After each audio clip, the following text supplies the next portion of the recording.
কি এমন ছিল যে এত আয়োজন? সো হ্যালো বন্ধুরা, আমি সাথী। তোমরা সবাই কেমন আছো? আশা করি খুব ভালো আছো। অনেক দিন পর আবার একটা ব্লগ নিয়ে চলে এলাম। তো সকালে উঠে দেখি এত বৃষ্টি হচ্ছে যে আমাদের ছাদের থেকে জল পড়ছে। তো জল পড়লে আর কি করা যায়? তো কাল ছিল মনসা পূজা। তো মনসা পুজোর দিনে আমাদের রান্নাবাড়া, আর তারপরের দিনে পান্তা ভাত। তাহলে পান্তা ভাত হচ্ছে খাবো, তার জন্য তো আগের দিন আনতে হবে। তাই সেই ব্যবস্থা করছিলাম। আর দেখো এখানে কাটাকাটি সব হয়ে গেছে।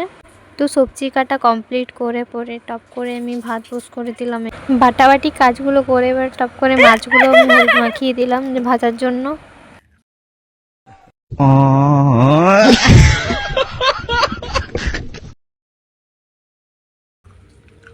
জল দিয়েছি।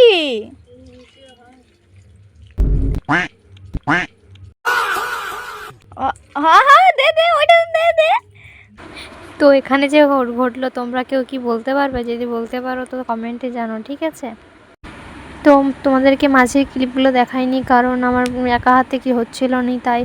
তো আমার রান্না হয়ে গেছে, এই দেখো আমার ভাতটাও রেডি করে দিয়েছি। বুনুকে আমি নিজেও খেতে বসে গেছি। আর আমার হাতে বেশি সময় নেই, কারণ আমাকে লুচি করতে হবে, তাহলে জলদি করে খেয়ে দে। আর আমিও লুচি করতে বসে গেলাম, ময়দা মাখছিলাম। আর ময়দাটা আমি গরম জল দিয়ে মাখছিলাম, তাই এত চিট হয়ে গেছিলো। আর এখানে দেখো আমার বুনু লুই বেলছে, ঠিক আছে? আর হ্যাঁ, বুনুর লুচির বেলাটা দেখে কেউ হাসবে না, ঠিক আছে? বুনু প্রথম প্রথম শিখছে তাই।